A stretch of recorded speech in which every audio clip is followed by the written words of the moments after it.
샬롬 삼국지 2권 15번째. 그곳에서 어떻게 이 대군을 먹일 양식을 구할 수가 있겠소? 황건에 남은 무린 하의와 황소 등이 그곳에 주군을 노략질해 쌓아둔 금과 비단이며 곡식이 상과 같다고 합니다. 그들은 도적의 무리이니 깨뜨리기도 쉬울 뿐만 아니라 그들의 식량을 빼앗아 우리의 삼군을 기른다 해도 조정은 조정대로 기뻐할 것이요 백성들은 백성들대로 좋아할 것입니다. 이는 하늘의 이치에도 맞는 일이니 서주를 치는 일에 비할 바가 아닙니다. 옳은 의견을 들으면 선뜻 고집을 버릴 줄 아는 것이 또한 조조의 장점이었다. 순욱의 말이 옳다고 여기자 조조는 기꺼이 생각을 바꾸었다. 조조는 하후돈과 조인에게 넉넉한 군사와 곡식을 남겨 여포에 대비케 하고 자신은 다시 앞장서 군사를 이끌고 견성을 나섰다. 동쪽의 옛 진 땅을 정벌해 근거도 넓히고 군량도 얻기 위해서였다. 그 바람에 서주를 향해 일었던 풍우는 다시 서주를 비껴갔다. 유비는 잠시 조조를 근심하지 않고 도겸의 좋은 다스림을 이으면서 아울러 자신의 힘을 기를 수 있었다. 그 무렵에 서주에 분 바람이 있다면 그것은 다만 어느새 30대도 중반으로 접어든 유비를 뒤늦게 스쳐간 봄바람 뿐이었다. 그의 가을의 어느 날이었다. 미축이 자기의 저택에다 크게 잔치를 열고 유비를 비롯한 대소의 관원을 정했다. 유비는 기꺼이 응했다. 관우, 장비와 손건, 진등 및 몇몇 주리를 이끌고 미축의 집에서 하루를 즐겼다. 날이 저물고 대소의 관원들이 하나둘 자리를 뜨기 시작할 무렵이었다. 관우, 장비 두 아우와 함께 돌아가려는 유비의 옷깃을 미축이 끌었다. 사군께서는 잠시 더 머물러 주십시오. 긴히 드릴 말씀이 있습니다. 잠옷 은근한 목소리였다. 다른 사람이 아닌 미축의 정의라 유비도 잠잠고 인도하는 대로 따랐다. 원래 미축의 집은 대대로 살아온 큰 저택이었지만 몇 년 전 갑작스런 불로 타버려 지금 살고 있는 것은 그 후에 전보다 검소하게 지은 건물이었다. 그러나 대대로 꾸민 앞뒤뜰이나 연못가의 정자는 그대로 남아있어 그런대로 운치가 살아있었다. 미축이 유비를 인도에 간 곳은 바로 미가의 화각이라 하여 한때는 인근에서 널리 이름을 얻었던 연못가의 정자였다. 어서 드십시오. 미리 기다리고 있던 계집 종들이 황송스러운 듯 맞아들이는 정자에 오르니 따로 좋은 술과 안주가 한상 가득 마련되어 있었다. 명공 같은 영웅을 사군으로 모시게 되니 미 아무개의 광영이옵시다. 일생을 주인으로 받들어 변치 않음으로써 세상에 난 보람을 삼을까 합니다. 관우, 장비가 양쪽에 시립한 가운데 유비가 자리를 잡자마자 미축이 큰 잔에 향기로운 술을 가득 부어 올리며 말했다. 유비가 흔쾌히 잔을 받으며 겸양의 소리를 했다. 공과 같이 학식과 덕망이 높은 선비에게 이 비가 어찌 주인이 될 수 있겠소. 다만 곁에서 나의 어리석고 두남을 너그러이 깨우치고 가르쳐 주기를 빌 따름이요. 옛말에 이르기를 겸양이 지나쳐도 예가 아니라 했습니다. 이 축은 북계에서 처음 사군을 배울 때부터 주인으로 섬겨보기 원이었습니다. 다행히 이제 하늘과 사람의 뜻이 아울러 이렇게 명공을 주인으로 섬기게 되었으니 오직 죽을 때까지 변치 않기를 빌 따름입니다. 그러고 보면 미축과 처음 만났을 때 유비가 느꼈던 묘한 감정은 그만이 느낀 것이 아니었던 모양이었다. 도겸도 정이 얇고 덕이 없는 사람이 아니었으나 미축은 유비를 가까이 하게 되면서부터 서주를 맡길 수 있는 사람은 그뿐이라 여겼다. 틈날 때마다 유비를 지켜 세우고 지쳐있는 도겸에게 서주를 유비에게 양보하도록 은근히 부추겼다. 그리고 도겸이 그 말을 실제로 꺼내자 누구보다도 앞장서서 유비를 권했다. 생각하면 미축은 유비와 동향도 아니고 친구도 아니었다. 동문에서 수학한 일도 없었으며 함께 전장을 누빈 적도 없었다. 실로 그들의 만남은 숙명적인 어떤 힘에 끌린 것으로 유비로 보면 그야말로 처음 얻은 신하였다. 관우와 장비가 있기는 해도 그들과는 아직 유협 집단의 성격을 벗어나지 못한 준혈연 관계일 뿐이었다. 미공께서 이 몸을 그토록 생각해 주니 감격할 따름이요. 명분이 어떠하든 아무쪼록 나를 덕없다 저버리지 말고 깨우쳐 주시오. 그래도 유비는 겸손한 자세를 허물지 않고 말을 받더니 한 장 가득 술을 부어 미축에게 되돌리며 말했다. 자, 미공도 한 잔 받으시오. 넘치는 것은 내 정으로 여겨도 좋소이다. 이에 미축은 공손히 잔을 받아 비웠다. 이미 하루 종일 마신 뒤라 몇 잔 들지 않아 자리는 다시 흥겨움에 쌓였다. 정자 아래서는 사죽이 자지러지고 아리따운 계집종의 춤까지 곁들어졌다. 그렇게 하여 제법 밤이 깊었을 무렵 미축이 문득 엉뚱한 말을 했다. 사군께서는 우리 서주에 오신 지가 오래고 이제는 이곳을 근거로 자리 잡게 되셨건만 가솔들을 모시지 않고 계십니다. 뿐만 아니라 듣기로는 병원 땅에도 가솔이 없었다 하니 어찌 된 일입니까?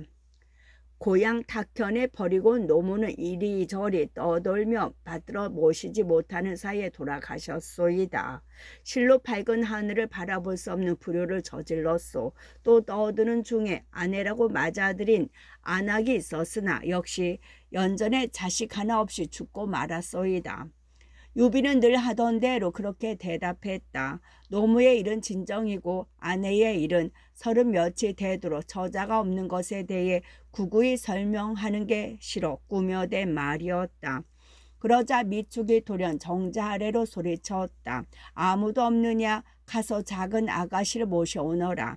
그리고 잠시 뒤 계집종들의 부축을 받아 나타난 젊은 여인에게 말했다. 이 어른께 인사 올려라. 우리 사군이시오. 당금에는 둘도 없는 영웅이시니라. 너무도 갑작스러운 일이나 유비는 취한 중에도 황망히 젊은 여인의 절을 받았다. 이제 18이나 되었을까. 요염한 아리따움은 아니었으나 은은하면서도 귀하게 생긴 얼굴이었다. 다만 한 가지 마음에 걸리는 것이 있다면 고운 아미의 까닭모를 그늘을 들이우는 한 가닥 수심과 호리호리한 몸 전체에서 풍기는 어떤 처연함이었다. 전한 계집이 삼가 문호드립니다. 그 사이 공손히 절을 마친 소녀가 들릴락 말락하는 목소리로 그렇게 말하고는 가볍게 홍조를 띄웠다. 미축이 그 말을 이어 유비에게 뜻밖의 소리를 했다. 제 미천한 누이옵니다. 모습이 추하고 제대로 가르치지는 못했으나 심사는 악하지 아니합니다. 곁에 거두시어 기추에 일에나 써주신다면 저 한 몸뿐만 아니라 우리 미가의 관영이겠습니다. 기추는 여기서는 남의 처첩이 되어 섬기는 것을 말합니다. 과분하신 말씀이요. 지금 임시로 서주를 맡아 있을 뿐 오갈 데 없는 떠돌이 신세에 어찌 서주의 미씨 같은 호죽의 귀한 규소와 짝할 수 있겠소. 잠시 술자리에 우스갯소리라 해도 이 유아무개는 감당기 어렵소이다. 원래 색을 싫어하지 않는 성품이라 속으로는 은근히 기뻤으나 유비는 점잖게 사양했다. 역시 30이 넘도록 호라비로 지내며 자기를 따르는 관우와 장비를 보아서도 선뜻 승낙할 수는 없는 일이었다. 그러나 미축의 말은 더욱 간곡했다. 이는 감히 형제의 의로 맺어질 길은 없으나 그래도 좀 더 사군과 가까워지고자 하는 이축의 바람이기도 합니다. 부디 물리치지 말고 거두어 주십시오. 그때 곁에 있던 장비가 호탕한 웃음과 함께 유비에게 권했다. 형님, 그만 허락하십시오. 이제 서주 같은 기업을 얻으셨으니 후사를 생각하실 때도 되지 않았습니까? 그러나 유비는 꾸짖듯 장비에게 대답했다. 서주는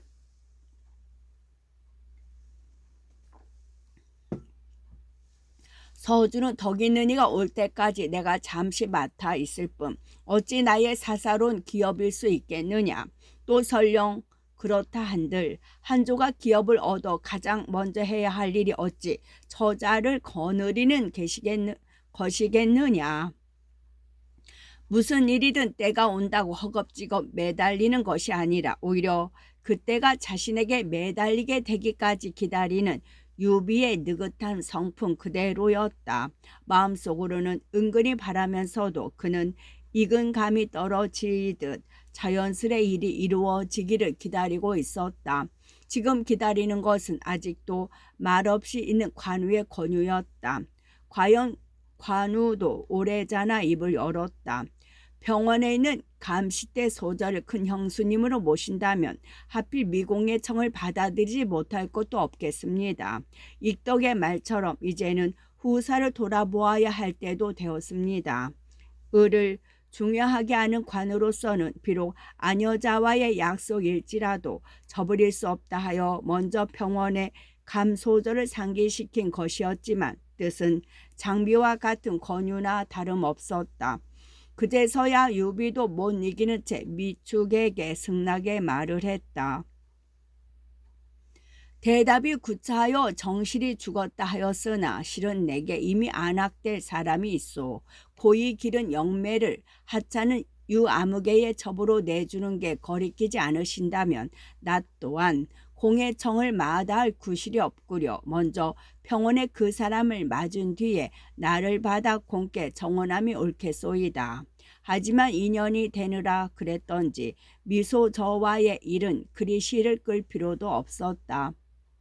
잔치가 있고 며칠 안 되는 어느 날 주화에 나가 있던 유비에게 사람이 와서 알렸다. 병원에 김가장에서 왔다는 술의 몇 채가 소패를 거쳐 부중에 이르렀습니다. 사군께 뵙기를 청하고 있습니다. 유비가 놀라 달려가 보니 다름 아닌 감소저 일행이었다. 몇 년을 기다리다가 마침내 유비가 소패의 근거를 얻었단 말을 듣고 먼저 그리로 달려갔던 듯했다. 부모를 졸라 혼수와 패배까지 싣고 험한 길을 헤쳐갔던 것인데 그때 유비는 이미 서주를 얻어 거기 없었다. 이에 감소저도 곧 서주로 오려 했으나 노독으로 여러 날 몸져 눕는 바람에 늦어진 것 같았다. 만약 장군께서 아직도 첩을 받아들이려 하지 않으신다면 첩은 장군께 버림받은 걸로 알고 이만 세상을 하직하려 했사옵니다. 그때 감소저가 눈물 섞어 말한 그 갑작스런 출현의 설명이었다. 그렇잖아도 그녀를 맞으러 병원으로 사람을 보내려던 유비는 진심으로 기뻤다. 관우와 장비도 이제는 그때처럼 엄격하지 않았다. 앞장서 그게 잔치를 열게 한 뒤 형수의 예로 공경하며 맞아들이니 이가 곧 간부인이다. 17의 꽃다운 나이로 유비를 만났던 간부인은 그때 이미 26의 난숙한 여인이 되어 있었다. 몸만이 아니라 정신도 기품 있게 자라 부중의 4살을 저리함에 빈틈이 없었다. 유비와 한자리에서 자고 깨어나서도 곁을 떠남이 없는 유협 시절부터의 습관에 젖어있는 관우와 장비를 꺼리기는커녕 그녀 또한 남편의 친혈육처럼 여겼고 얼마 뒤 유비가 다시 미축의 누이를 맞아들였을 때 또한 의연함을 잃지 않았다.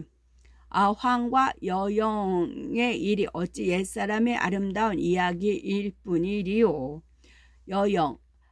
아황과 여영은 둘 다 요 임금의 딸로 나란히 순임금에게 출가하여 서로 사이좋게 지냈다고 합니다. 그렇게 말하며 미 부인을 맞아들인 그녀는 피를 나눈 아우처럼 사랑하였다. 실로 뒷날 소열 왕후로 추존받아 모자람이 없는 부덕이었다. 서주에 그같이 봄바람이 겹치고 있는 동안 조조는 황건적들과의 싸움에 한창 힘을 쏟고 있었다. 먼저 옛 진 땅을 공격하여 평정한 조조는 곧 황건의 본거지인 여남과 영주로 밀고 내려갔다. 황건의 우두머리 하의와 황소는 조조의 군사가 이르렀음을 알자 무리를 모아 맞으러 나왔다.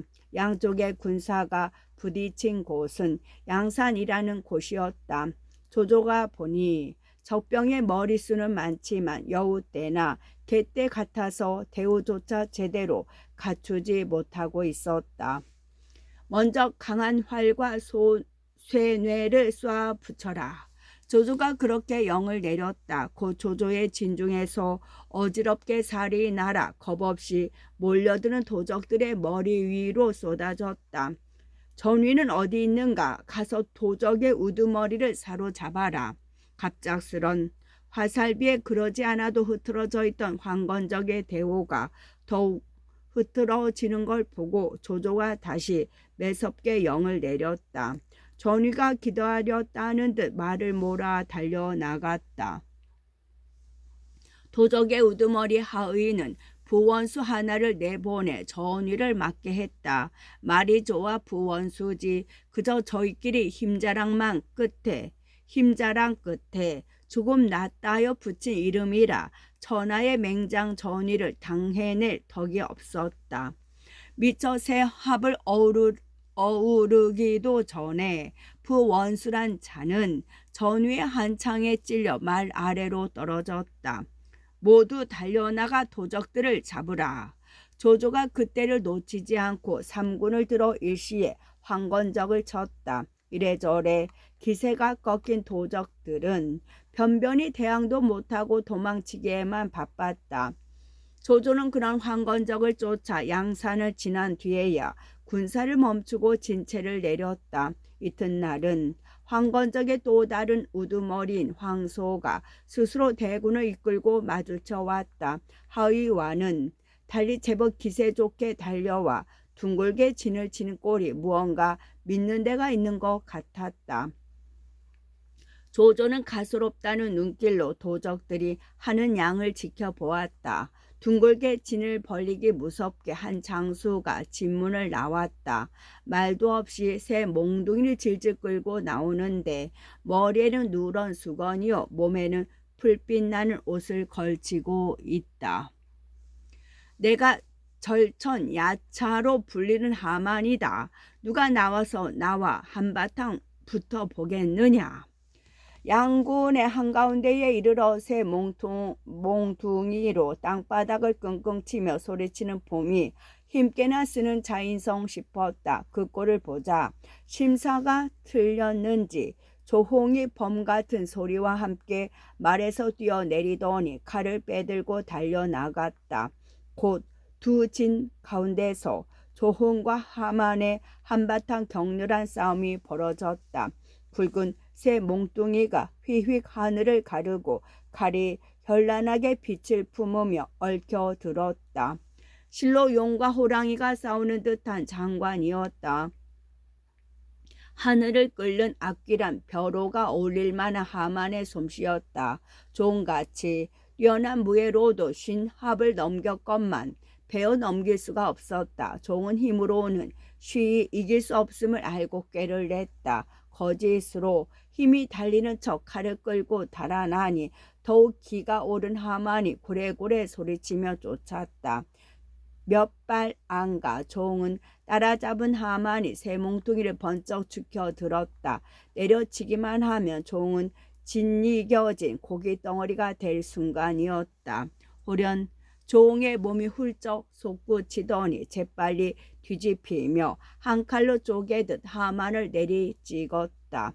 그리고 땅에 내려 섬과 아울러 다시 한 칼을 후리니 하만은 자기가 왜 그런 꼴을 당하게 되었는지도 알지 못하고 놀란 혼이 되어 버렸다. 종이 쓴 것은 타도배감이라는 무서운 권법이었다. 타도배감은 칼을 끌고 달아나다 뒤돌아 쪼개미라는 것입니다.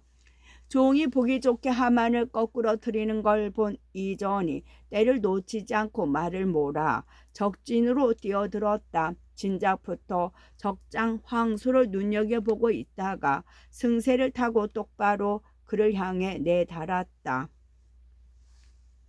황소가 원래 그리 허약하지는 않았으나 태산같이 믿던 하만이 어이없이 두 조각 나고 이제는 또 이전이 성난 표범처럼 달려드니 겁부터 먼저 났다. 급히 말머리를 돌려 달아나는데 어느새 뒤따라온 이전이 손을 뻗어 그를 사로잡아 버렸다. 하만이 죽은 뒤에 황소까지 사로잡히는 꼴을 보자 황건의 무리들은 완전히 어리 빠져 버렸다. 그런 도적대를 조조의 대군이 뒤따르며 죽이니 순식간에 들판은 시체에 덮였다. 그들이 노략질에 모아두었던 상 같은 곡식이며 금과 비단이 그대로 조조의 손에 들어갔음은 말할 나위도 없었다. 황소의 군이 완전히 뭉그러져 버리자 홀로 남은 하의는 조조와 더 싸울 엄두가 나지 않았다. 겁먹어 뿔뿔이 흩어지고 남은 수백 기를 이끌고 갈파를 향해 달아났다. 그런데 갈파에 이르러 한 산길을 지날 때였다. 산 뒤에서 갑자기 한때의 군사가 쏟아져 나왔다. 앞선 장사는 키가 8자여 허리통이 몇 아름이나 되는데 손에는 큰 칼을 차고 있었다. 하의가 창을 휘두르며 달려나갔으나 어림도 없었다. 창과 칼이 한번 어우르는가 싶더니 어느새 하의는 사로잡혀 장사의 옆구리에 낀 채였다. 대장이 극골이 난 판에 졸개들이 싸워볼 엄두가 날릴 만무였다. 한결같이 말에서 내려 항복하자 장사는 그들을 모조리 결박지어 갈파 산중으로 끌고 들어가 버렸다. 조조의 장수 전위가 하의를 뒤쫓아 갈파 산길에 이른 것은 한참 뒤였다. 뒤쫓던 하의 대신 웬 낯선 장사가 한때의 군사를 이끌고 길을 막았다. 웬 놈들이냐? 너희 역시 황건적이냐? 전위가 물었다. 장사가 조금도 기죽지 않고 대답했다. 황건적 수백 기는 모두 내가 사로잡혀 지금 우리 마을에 묶여있다. 누굴 보고 황건적이라 하느냐? 그렇다면 어찌 내게 바치지 않는가? 전위가 약간 성난 기색으로 꾸짖듯 말했다. 장사가 피식 웃더니 빈정거렸다. 니놈이 누구길래 그따위 소리를 함부로 짓거리느냐? 만약 니놈에게 내 손에 있는 이 칼을 빼앗을 재주만 있다면 두 말 없이 바치마. 그 말에 전위가 화가 머리끝까지 치솟았다. 좋다. 니놈이 얼마나 대단한가 보자. 그 한마디와 함께 쌍철극을 내뻗으며 그 장사에게 덤벼들었다. 장사 또한 큰 칼을 휘둘러 전위와 맞붙었다. 하늘이 뒤집히고 땅이 꺼지는 듯한 싸움이 벌어졌다. 쌍철극과 큰 칼이 여의주를 다투는 두 마리 용처럼 요란한 소리와 빛을 품는 동안 진시에서 오시까지 반나절이 흘러갔다. 오시는 오후 1시경. 목이 마르구나. 좀 쉬었다 싸우는 게 어떠냐. 아직 누가 이기고 지는지를 알아볼 수 없는데 장사가 갑자기 그렇게 소리쳤다. 전위 역시 반나절이나 싸우고 난 뒤라 목이 말랐다. 좋다. 비겁하게 도망치지는 말아라. 너나 도망치지 마라. 전위의 말에 그렇게 대답한 장사는 자기 편 쪽으로 말을 몰아갔다. 전위도 자기 편 쪽으로 돌아와 목을 죽였다. 정말로 장사는 오래전에 다시 말을 몰아 나왔다. 전위도 지지 않고 달려나갔다. 그렇게 새로 시작된 싸움은 해질녘까지 계속됐다. 실로 무서운 장수들이었다. 그러나 타고 있는 말이 지쳐 둘 다 제대로 움직여주지 않으니 더 싸울래야 싸울 수가 없었다. 말이 지쳤다. 오늘은 이만 싸우는 게 어떠냐. 이번에는 전위가 먼저 휴전을 정했다. 비록 무장이기는 하지만 조조 밑에서 몇 년 싸우는 동안 어느새 인재에 대한 안목이 생긴 전이었다. 그 낯선 장사가 적이라 하나 설령 자기에게 힘이 있다 해도 죽이기에는 아깝다는 마음이 들던 차에 말이 핑계가 되어준 것이었다. 좋다. 내일 다시 싸우자. 장사도 기꺼이 응했다. 그도 은근히 전위의 쌍철 극에 감탄하고 있는 것 같았다. 칼을 거두기 무섭게 자기 군사들을 이끌고 돌아가 버렸다. 전위는 그곳에 군사들을 머물게 하고 사람을 급히 조조에게 보내 그 일을 알렸다. 뭐야? 전위와 하루 종일 싸우고도 승부를 가리지 못한 장사가 있다고? 전하에 전위를 당할 자가 없다고 믿어온 조조는 놀란 외침과 함께 군사를 몰아 달려왔다. 제 눈으로 그 무서운 장사를 보고자 함이었다. 이튿날이 되자 장사는 과연 다시 나타나 싸움을 걸어왔다. 조조가 가만히 살피니 위풍이 늠름한 게 범상찮은 장수감이었다. 속으로 은근히 기뻐하며 전위에게 알렸다. 오늘은 거짓으로 싸움에 진척하며 물러나게. 조조에게는 이미 마음속에 따로 세워둔 계책이 있는 듯했다. 그걸 짐작한 전위는 충실하게 조조의 명을 따랐다. 한참 싸우다가 힘이 붙이는 듯 진문 쪽으로 쫓겨 들어왔다. 장사가 그런 전위를 쫓아 거침없이 진문으로 달려들었다. 조조는 군사들에게 화를 쏘게 하여 그가 더 가까이 오지 못하게 한 뒤 대오가 흐트러지지 않을 정도로 쫓기듯 군사를 오리 뒤로 물렸다. 그리고 상대가 이긴 줄 알고 기뻐하고 있을 때 몰래 큰 함정을 판 뒤 그 안에 수십 명의 구수를 감추었다. 구수는 사람을 말에서 끌어내리거나 사로잡을 때 쓰는 쇠 갈퀴를 든 군사입니다. 이튿날이 되자 장사는 더욱 위세 좋게 조조를 향해 싸움을 걸어왔다. 조조는 다시 전위를 시켜 100여 기를 이끌고 나가 그를 맞게 했다. 장사가 전위를 가리키며 비웃었다. 싸움에 져서 쫓겨난 놈이 감히 다시 나서다니. 그리고 말을 책짓질에 달려나와 전위에게 덤벼들었다. 전위는 몇 합 싸우는 채 하다가 급히 말머리를 돌려 달아나기 시작했다. 전날처럼 조조가 일러준 대로였다. 전위가 달아나는 걸 보자 장사는 더욱 호기가 솟았다. 전날 달아난 것은 좀 미심쩍은 데가 있었으나 그날 또 달아나는 걸 보니 아무래도 힘이 저만 못해 쫓겨가는 것만 같았다.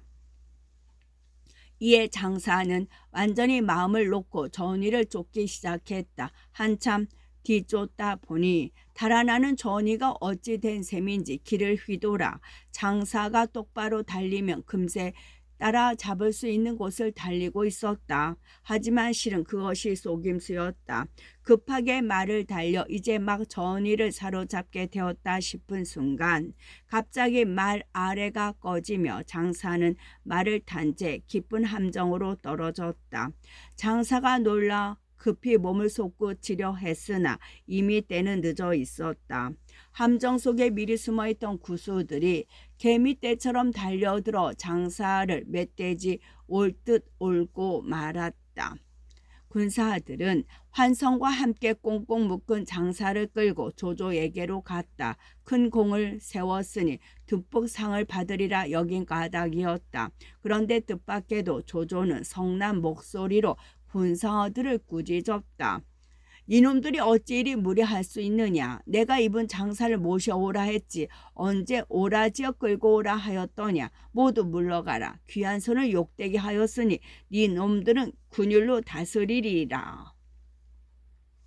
그리고 군사들이 어리둥절한 채 쫓겨나가자 한다름에 달려나가 장사를 묶은 밧줄을 손수 풀어주며 은근하게 말했다.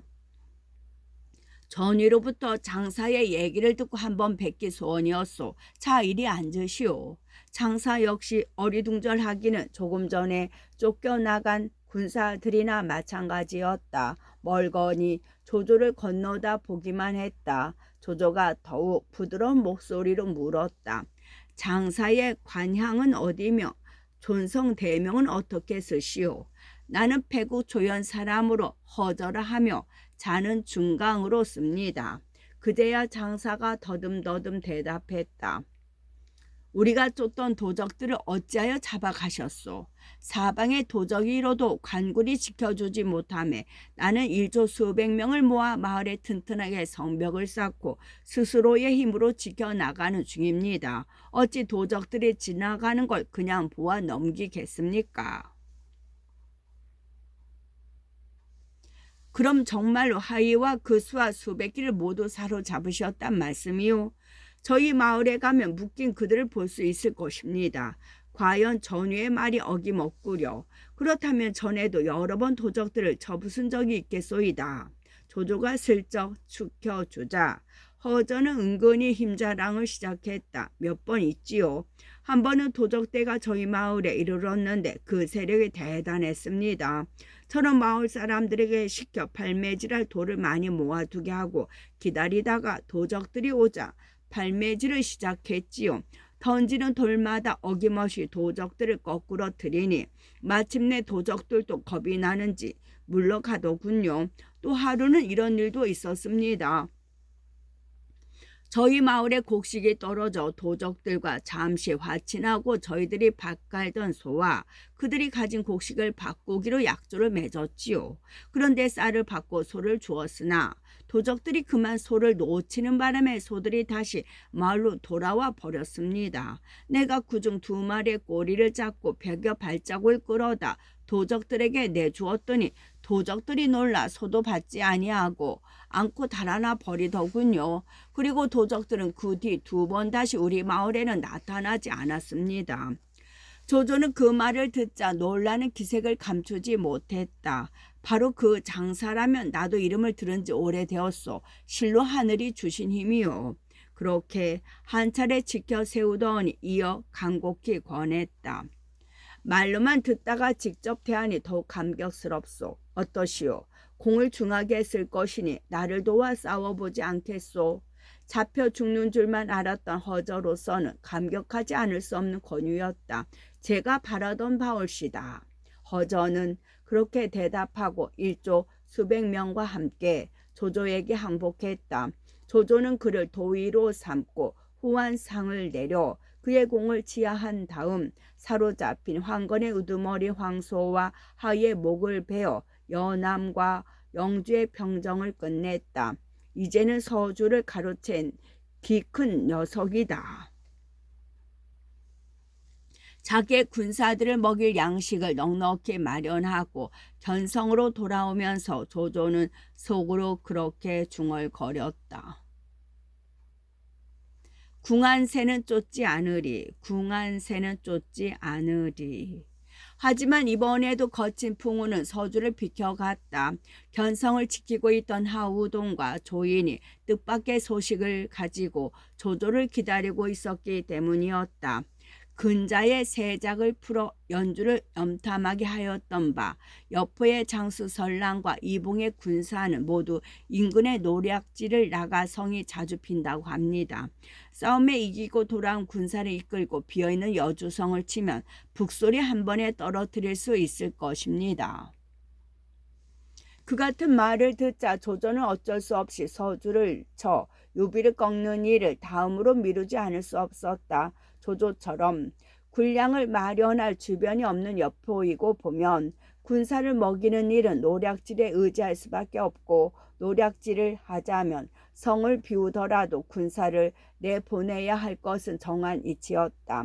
그 빈성을 치는 일은 흉년이 들지 않은 서주에 앉아 음으로 양으로 조조를 대배하고 있을 것임이 분명한 유비를 치는 일과 비교할 바가 아니었다. 거기다가 연주는 조조가 자신의 근거지로 생각하는 땅이었다. 이에 조조는 하후동과 조인의 말을 따라 지름길로 군사를 내 연주로 달려갔다. 뜻하지 않게 조조의 대군을 맞은 수장 설란과 이봉은 되는 대로 군사를 긁어모아 맞싸우러 나왔다.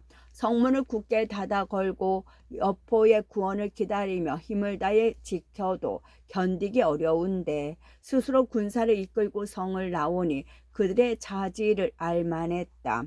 이봉과 설란이 말머리를 나란히 진문 앞에 서 있는 걸 보고 허저가 나서서 조조에게 정했다. 제게 저 둘을 맡겨주십시오.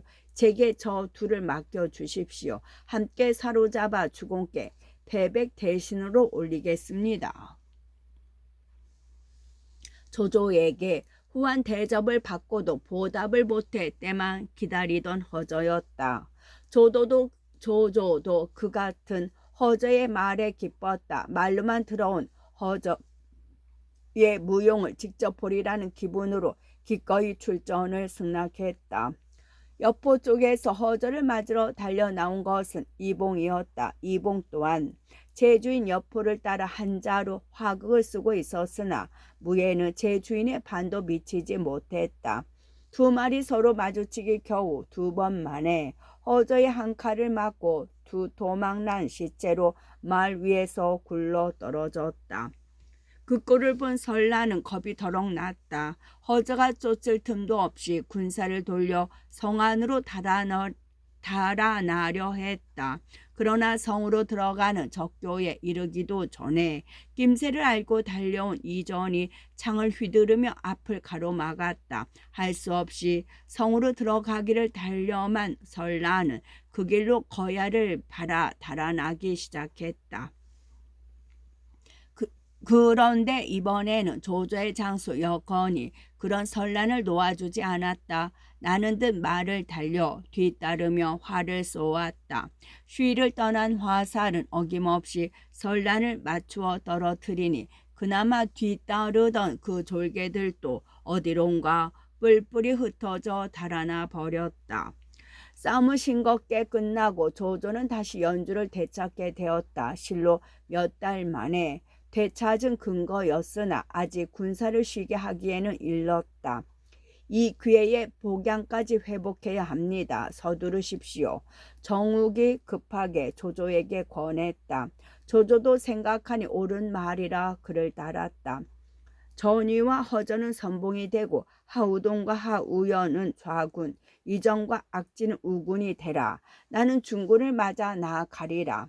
조조는 그날로 그렇게 영을 내리고 따로 우금과 여건에게도 군사를 떼주어 후군으로 함께 뒤를 바치도록 했다. 승세를 탄 조조의 군사라 그 기세는 참으 당당했다.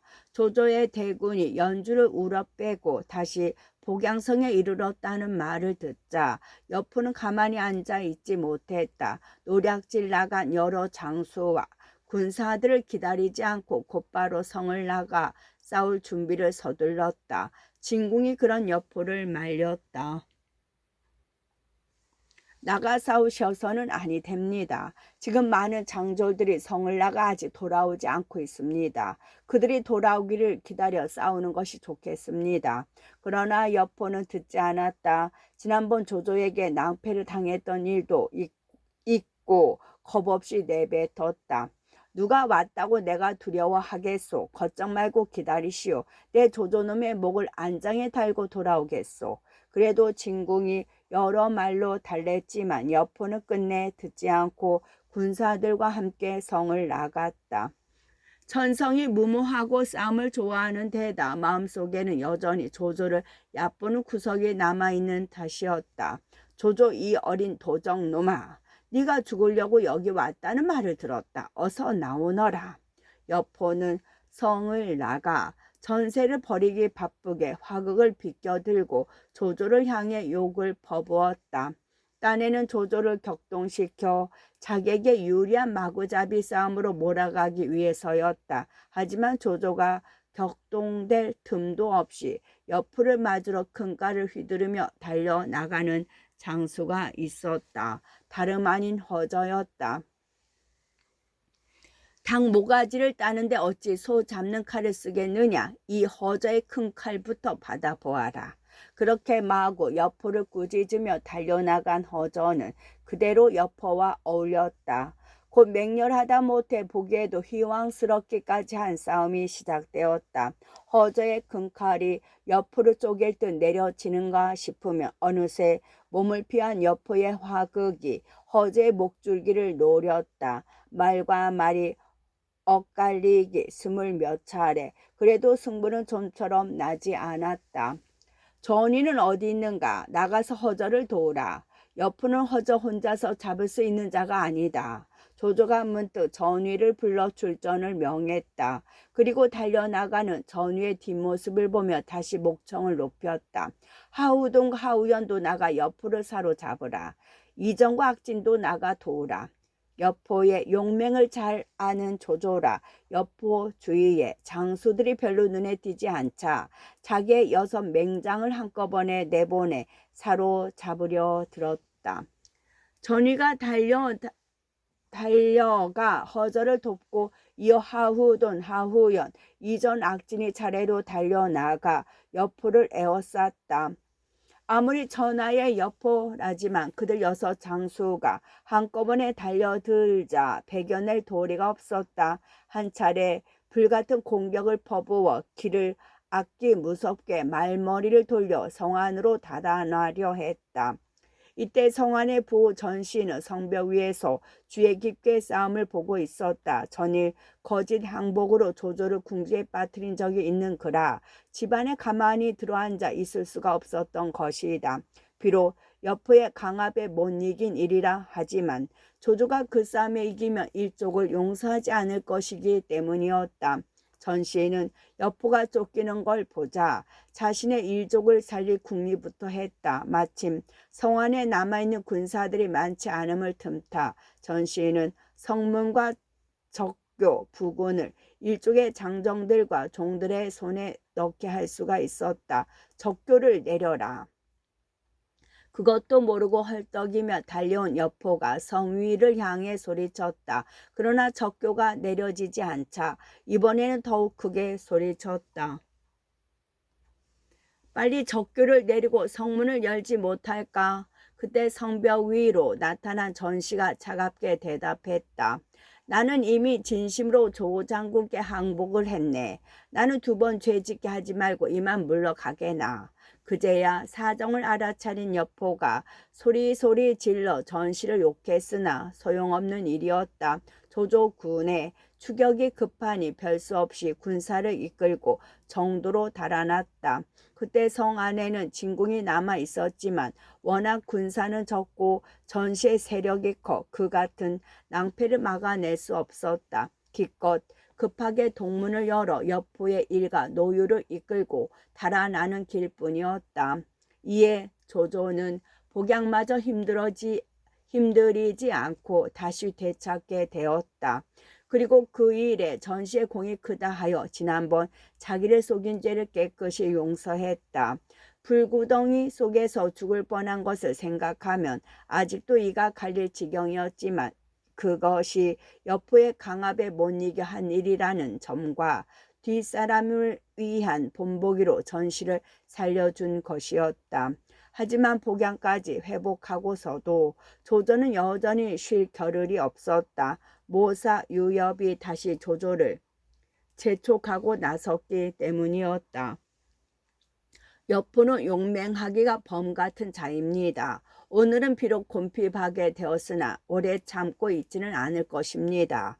반드시 힘을 길러 다시 싸우려 들 것이니 이번에 아예 뿌리를 뽑아야 합니다. 복양성을 되찾은 일만으로 만족하여 주저앉아 있을 때가 아닙니다. 조조 역시 지쳐 있었지만 아직 옳은 말을 받아들일 줄 아는 귀는 열려 있었다. 유엽에게 복양성을 지키게 하고 자신은 다시 장돌들과 함께 여포를 쫓아 정도로 달려갔다. 조조의 군사들이 정도에 이르렀을 때 성 안에는 여포와 장막, 장초 형제만 있었다. 여포의 수하 장수, 고순, 장유, 후성, 장패 등은 군사를 이끌고 바닷가로 식량을 구하러 나가 아직 돌아오지 않은 까닭이었다. 조조는 성 밖에서 연일 싸움을 돋구었으나 섣불리 성을 나갔다가 어이없이 복양성을 빼앗긴 지 오래자는 여포라 이번에는 도무지 싸움에 응하려 들지 않았다. 곧은 장효 등의 장수가 돌아오기를 기다려 한 싸움으로 조조를 깨뜨릴 심산이었다.